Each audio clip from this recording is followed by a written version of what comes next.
संख्या मन्त्रालयको कोभिड-19 सम्बन्धी नियमित प्रेस ब्रिफिङमा स्वागत छ। म प्राध्यापक डाक्टर जागेश्वर गौतम। हामी हरेक दिन जस्तै आज पनि नेपालमा कोभिड-19 को राष्ट्रिय अद्यावधिक विवरणका साथ उपस्थित भएका छौँ। आज हामीले नेपाल स्वास्थ्य अनुसन्धान परिषदका सदस्य सचिव डाक्टर प्रदीप गेवालीलाई निम्त्याएका छौँ। हामीलाई साङ्केतिक भाषामा दिनेश श्रेष्ठले साथ दिइरहनु भएको छ। आज देशभरि जम्मा सक्रिय संक्रमितहरूको संख्या 6544 र प्रदेश अनुसार संक्रमितहरूको संख्या प्रदेश 1 मा 511, प्रदेश 2 मा 3075, बागमती प्रदेशमा 1132, गण्डकी प्रदेशमा 237, प्रदेश 5 मा 446, कर्णाली प्रदेशमा 169 र सुदूरपश्चिम प्रदेशमा 974 जना हुनुहुन्छ। हाल विश्व नै कोभिड-19 को महामारी को चपेटामा छ। नेपालमा पनि यसले ठूलो असर गर्दै गइरहेको छ। आजको तथ्याङ्क हेर्दा विश्वमा 1,98,17,574 जना व्यक्तिहरू कोभिड-19 बाट संक्रमित हुनुभएको छ भने 7,29,748 जना व्यक्तिको मृत्यु भइसकेको छ र ठिक हुनेको संख्या 1,27,29,896 रहेको छ। नेपालमा कोभिड-19 पीसीआर टेस्ट प्रति 10 लाख जनसङ्ख्यामा 15,204, प्रति 10 लाख जनसङ्ख्यामा मृत्यु 2.75 छ। संक्रमणबाट मुक्त हुने दर 71.1% छ। आजको पीसीआर 8,515 जना गरी जम्मा 4,83,804 छ, 43,804 छ।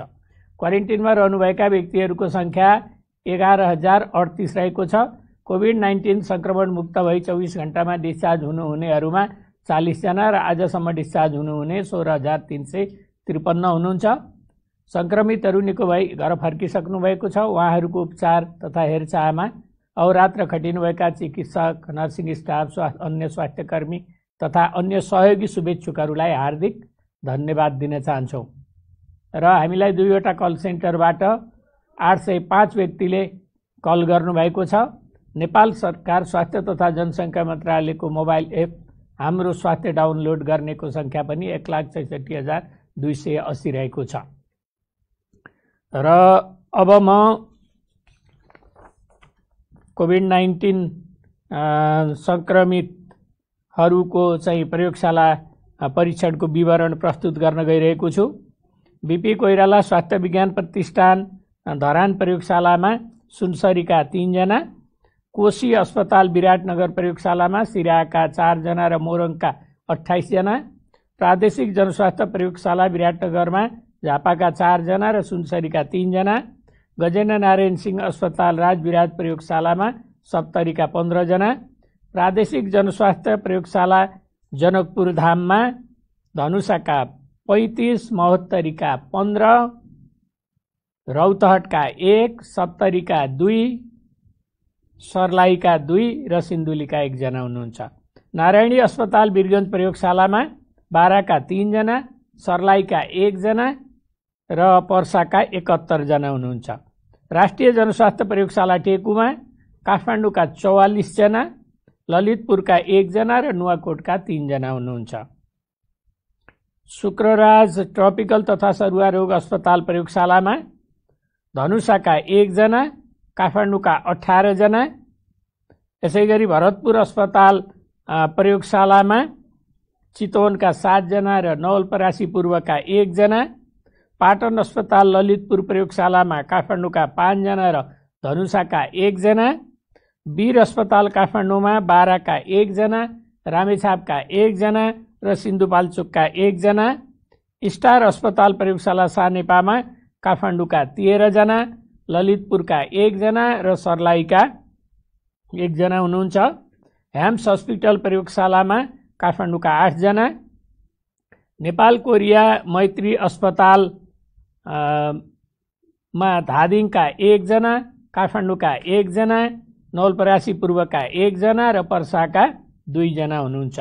वीरेन्द्र अस्पताल प्रयोगशालामा काठमाडौँका 1 जना, प्रादेशिक क्षयरोग केन्द्र प्रयोगशाला पोखरामा पर्वतका 1 जना, प्रादेशिक जनस्वास्थ्य प्रयोगशाला रूपन्देहीमा पाल्पाका 1 जना, नवलपरासी पूर्वका 1 जना, कपिलवस्तुका 6 जना र रूपन्देहीका 5 जना हुनुहुन्छ। भेरी अस्पताल प्रयोगशाला नेपालगञ्जमा बाँकेका 21 जना र बर्दियाका 2 जना हुनुहुन्छ। यसैगरी लुम्बिनी प्रादेशिक अस्पताल बुटवलमा कपिलवस्तुका 11 जना, नवलपरासी पूर्वका 1 जना र रूपन्देहीका 5 जना हुनुहुन्छ। राप्ती स्वास्थ्य विज्ञान प्रतिष्ठान दाङ प्रयोगशालामा दाङका 4 जना, सुर्खेत प्रादेशिक अस्पताल पशुपक्षी रोग अन्वेषण प्रयोगशाला सुर्खेतमा दैलेखका 1 जना र सुर्खेतका 2 जना र कर्णाली स्वास्थ्य विज्ञान प्रतिष्ठान जुम्लामा जुम्लाका 4 जना र कालीकोटका 2 जना, डडेलधुरा अस्पताल प्रयोगशाला डडेलधुरामा बैतडीका 1 जना, डडेलधुराका 3 जना र डोटीका 8 जना। यसरी जम्मा हाम्रो 37 वटा प्रयोगशालाबाट जम्मा 380 जना संक्रमित भेटिनु भएको छ। र म प्रादेशिक विवरण पनि प्रस्तुत गर्न चाहन्छु। क्वारेन्टाइनमा रहेका व्यक्तिहरूको संख्या प्रदेश अनुसार प्रदेश 1 मा 2508, प्रदेश 2 मा 1337, बागमतीमा 914, गण्डकीमा 2845, प्रदेश 5 मा 1532, कर्णालीमा 544 र सुदूरपश्चिममा 1358 गरी जम्मा 11038 र हालसम्म संक्रमित ठिक भई डिस्चार्ज हुनेको संख्या यस प्रकार छ। प्रदेश 1 मा 947, 2 मा 3334, बागमती प्रदेश 603, गण्डकी प्रदेश 1449, प्रदेश 5 मा 4179, कर्णालीमा 1890 र सुदूरपश्चिम प्रदेशमा 3951 गरी जम्मा 16353।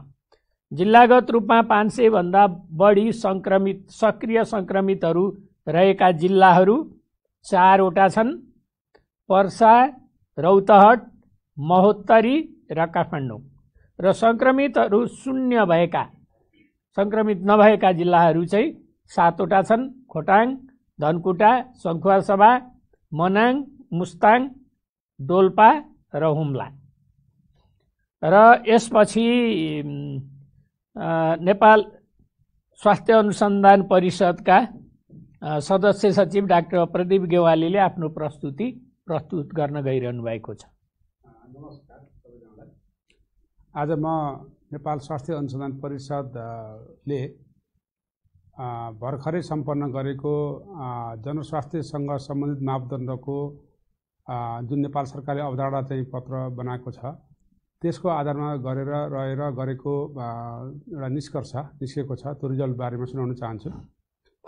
र यो रिसर्चको एउटा टाइटल थियो जनस्वास्थ्य मापदण्ड SMS, सोशल डिस्टेन्सिङ, सामाजिक दूरी, मास्कको उचित प्रयोग र सेनिटाइजर को पब्लिक कम्प्लायन्सको सम्बन्धमा गरिएको सर्वेको प्रतिवेदन।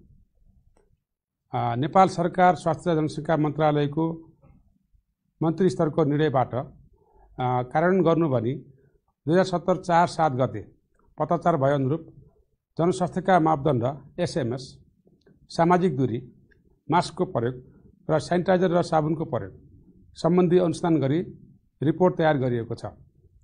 यस सर्वेक्षणमा अवलोकन विधि अपनाई सर्वेक्षण गरिएको थियो। उक्त सर्वेक्षण व्यक्तिगत तह र संस्थागत तहमा गरी 2 तहमा गरिएको थियो। यस सर्वेक्षण गर्नको लागि स्वास्थ्य जनसङ्ख्या मन्त्रालय स्वास्थ्य आपतकालीन कार्य सञ्चालन केन्द्र HUSC बाट मिति 2070 साल 4 महिना 7 गते पत्र प्राप्त भई सो कार्य गर्न अनुसन्धान टोली नेपाल स्वास्थ्य अनुसन्धान परिषदले 2070 4/8 मा गठन गरी मिति 2070 4/9 गते नै अनुसन्धान प्रक्रिया सुरु गरिएको थियो। परिषदको इथिकल रिभ्यू बोर्ड, जुन चाहिँ इथिकल रिभ्यू बोर्डले कुनै पनि रिसर्चको इथिक्स सम्बन्धी कामहरू गर्छ हेर्छ, मा प्रपोजल पेश गरी 2070 4/19 गते मा स्वीकृति प्राप्त गरी 2070 4/21 मा तथ्याङ्क सङ्कलन गर्न आवश्यक दक्ष जनशक्ति खटाइएको थियो र उक्त रिसर्च 2 दिनसम्म हामीले गरेका थियौँ।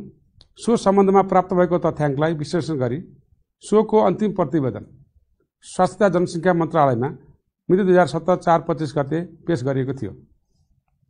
उक्त अध्ययन प्रतिवेदन तयार गर्ने सिलसिलामा नेपाल स्वास्थ्य अनुसन्धान परिषदबाट 6 जनाको विज्ञ समूह गठन गरिएको थियो र तथ्याङ्क सङ्कलनका लागि 39 जना दक्ष जनशक्तिहरूलाई 2 दिनसम्म तालिम दिई परिचालन गरिएको थियो। यस सर्वेक्षण काठमाडौँ उपत्यकाभित्र पर्ने 23 वटा सार्वजनिक स्थलहरूमा गरिएको थियो। सार्वजनिक स्थलहरू जस्तै तरकारी बजार, सपिङ मल, सरकारी र निजी अस्पतालहरू, बैंक, मालपोत कार्यालय, मठ मन्दिर, सार्वजनिक यातायात र होटलहरूमा अवलोकन चेकलिस्टहरूबाट तथ्याङ्क सङ्कलन गरिएको थियो। यो चाहिँ अब्जर्भेसन स्टडी हो। हामीले अवलोकन प्रक्रिया अपनाएका थियौँ। व्यक्तिगत तहमा व्यक्तिहरूले मास्क लगाएको नलगाएको, मास्कको विभिन्न प्रकारहरूमध्ये कस्तो खालको मास्क लगाएको र मास्क लगाउने तरिकाको बारेमा अवलोकन गरिएको थियो। व्यक्तिगत तहमा जम्मा 4502 जनामा अवलोकन गर्दा मास्क लगाउनेको 72.1% रहेको थियो भने नलगाउनेको सङ्ख्या 27.1% रहेको थियो। मास्क लगाउने मध्येमा पनि कपडाको मास्क लगाउनेको सङ्ख्या 15.8% थियो। त्यसै गरी सार्वजनिक स्थलहरूमा जम्मा 2703 जना मध्ये सही तरिकाले मास्क लगाउनेको सङ्ख्या 72.66% थियो भने नाकमुनि वा चिउँडोमा मास्क लगाउने, घाँटीमा मास्क झुन्ड्याउने, मास्क हातमा झुन्ड्याउने, मास्कको कडा भागलाई नाकको आकारमा नथिचेर लगाउनेको सङ्ख्या 27.34% रहेको थियो। त्यस्तै गरी संस्थागत तहहरू जस्तै तरकारी बजार, मल, बैंक, मालपोत कार्यालय, मठ मन्दिर र होटलहरूमा अवलोकन गर्दा कम स्थलमा मात्र सार्वजनिक दूरीको भनेको 2 मिटर भन्दा कमको लागि मार्किङ कायम गरेको थियो र मास्क मार्किङ गरे तापनि 31.25% स्थलमा मात्र सामाजिक दूरीको नियम पालना गरिएको थियो। त्यसै गरी साबुन पानी र सेनिटाइजरको व्यवस्था भने लगभग 60% स्थलहरूमा मात्रै उपलब्ध थियो। निजी र सरकारी अस्पतालहरूमा अवलोकन गर्दा सामाजिक दूरीको लागि ओपिडी, फार्मेसी, टिकट काउन्टर अगाडि मार्किङ कायम गरिएको थियो तर कुनै पनि अस्पतालको चमेनागिरीमा भने सार्वजनिक दूरीको 2 मिटर मार्किङ कायम गरेको थिएन र 20% अस्पतालमा मात्र सामाजिक दूरीको नियम पालना भएको पाइएको थियो। 30 वटा सार्वजनिक यातायातमा अवलोकन गर्दा 50% भन्दा कम यातायातमा मात्र एउटा सिटमा 1 जना मात्र बस्ने व्यवस्था मिलाएको थियो र 1 सिट छोडेर अर्को सिटमा मात्र यात्रु बस्ने नियम पालना भएको थियो र सेनिटाइजरको व्यवस्था गरिएको थियो। अन्त्यमा नेपाल सरकारले जारी गरेको कोभिड-19 विरुद्ध जनस्वास्थ्यका मापदण्ड SMS, सामाजिक दूरी, मास्कको प्रयोग र सेनिटाइजरको प्रयोग र साबुन पानीले हात धुने व्यवस्था सम्बन्धी मापदण्डको प्रयोग जनमानसमा प्रभावकारी ढङ्गबाट पालना भएको पाइएन। सोही मापदण्डको प्रभावकारी पालनाको लागि सार्वजनिक स्थलहरूमा नियमित अनुगमन गर्न अति आवश्यक छ। जिम्मेवार निकायहरूले सोही मापदण्डलाई कडाइका साथ लागू गर्नुपर्दछ भन्ने निष्कर्ष साथ म बिदा हुन्छु। धन्यवाद। धन्यवाद डाक्टर प्रदीप गेवालीलाई। बहुत उपयोगी अध्ययनको फाइन्डिङका साथ उपस्थित हुनुभयो, प्रश्न पारिदिनु भयो। म स्वास्थ्य तथा जनसङ्ख्या मन्त्रालयको तर्फबाट धन्यवाद दिन चाहन्छु। र आजको अनुरोध जानकारी छ, यो कुरा चाहिँ प्रस्तुत गर्न गइरहेको छु। नेपाल सरकार स्वास्थ्य तथा जनसङ्ख्या मन्त्रालयका प्रतिनिधि र अनुसन्धान सत्याग्रही युवा इनफ बीच आज मिति 2077 साल श्रावण 25 गते 13 बुँदे सहमति गरी कोभिड-19 को परीक्षण, निदान तथा उपचार व्यवस्थापनका सन्दर्भमा समयानुकूल सुधार परिमार्जन गर्दै सबै वर्गहरू एकजुट हुँदै काम गर्ने वातावरण बनाउन सहमति भएको छ। औषधि व्यवस्था विभाग र राष्ट्रिय स्वास्थ्य अनुसन्धान परिषदले कोभिड-19 उपचारका लागि परीक्षणका क्रममा केही सफलता पाएका रेमडेसिभिर तथा जस्ता औषधि परीक्षणका रूपमा नेपालमा परीक्षण प्रयोग गरी उपचारलाई सहजीकरण गर्ने गरी प्रक्रियाहरू अगाडि बढाइएका छन्। केही सञ्चार माध्यमहरूले अस्पतालमा उपचाररत बिरामीहरूको व्यक्तिगत विवरण सार्वजनिक भएको गुनासोहरू आएको हुँदा यसले गर्दा बिरामीहरूको व्यक्तिगत जीवन, परिवार तथा समाजलाई पर्न जाने गम्भीर असर तथा गोपनीयताको हकको सीमा ख्याल गरिदिनु हुनका लागि सम्बद्ध पक्षलाई अनुरोध गर्दछु। केही प्राइभेट प्रयोगशालाहरूले घरमा गई स्वाब सङ्कलन गरी रियल टाइम पिसिआर गरेको भन्ने सूचना प्राप्त भएकोले आजैका दिनदेखि त्यस्तो नगर्नु हुन चाहिँ जानकारी गराइन्छ र हामी आज धेरै महत्त्वपूर्ण फाइन्डिङका साथ यहाँ उपस्थित भएका छौँ र जनस्वास्थ्यका मापदण्डमा मास्क प्रयोग गर्नेको सङ्ख्या जम्मा 72% मात्र भेटिएको छ र यसले चाहिँ अझै पनि 28% मान्छेले मास्क प्रयोग गरिरहेका छैनन् भन्ने रिपोर्ट प्राप्त भयो र जसले मास्क प्रयोग गर्नुभएको थियो त्यसलाई 100 मान्दा 72%ले मात्र ठिकसँग प्रयोग गरेको भन्ने बुझियो। र म फेरि पनि भन्न चाहन्छु, कोभिड-19 को कुनै पनि उपचार छैन, यसको भ्याक्सिन पनि पत्ता लागेको छैन र अहिले गर्ने हामीले गरेका उपचारहरू भनेका सपोर्ट मात्रै हुन्, लक्षण अनुसारको उपचार मात्रै हो। यसको कुनै पनि उपचार पत्ता लागेको छैन। त्यसो भएको हुनाले यसबाट बच्नका लागि, प्रिभेन्सनका लागि, रोकथामका लागि गर्ने कामहरू महत्त्वपूर्ण छन्। त्यसकारण म फेरि पनि यहाँबाट भन्न चाहन्छु, सबैले अति आवश्यक नपरी घरबाट ननिस्कौँ, कम्तीमा 2 मिटरको दूरी कायम गरौँ, मास्क राम्रोसँग लगाऊँ र सेनिटाइजेसन, हात धुने र सेनिटाइजरको प्रयोग गर्ने गरौँ। यति गरेर चाहिँ हामी स्वस्थ रहन सकिन्छ। र दुःखद खबर छन् आज दुईटा। कास्की जिल्ला पोखरा महानगरपालिका वडा नम्बर 19 बस्ने 62 वर्षीय एक पुरुषको मिति 2077 साल साउन 24 गते राति 11:35 बजे उपचारको क्रममा पोखरा स्वास्थ्य विज्ञान प्रतिष्ठान कास्कीमा दुःखद निधन भएको छ। उहाँ मधुमेहका रोगी हुनुहुन्थ्यो। अर्को पर्सा जिल्ला वीरगञ्ज महानगरपालिका वडा नम्बर 2 बस्ने 20 वर्षीय एक महिलाको मिति 2077 साउन 24 गते बिहान 1:30 बजे दुःखद निधन भएको छ। उनी नारायणी अस्थायी कोरोना विशेष अस्पताल गण्डकमा पुर्याइएपछि मृत घोषित भएकी थिइन् र यसरी मृत्यु हुनेको सङ्ख्या 75 पुगेको छ र मृत्युमा स्वास्थ्य तथा जनसङ्ख्या मन्त्रालय हार्दिक संवेदना प्रकट गर्दछ। यसका साथै यो कोभिड-19 सम्बन्धी अद्यावधिक विवरण नेसनल अपडेट यहीँनिर अन्त्य हुन्छ। धन्यवाद, नमस्कार।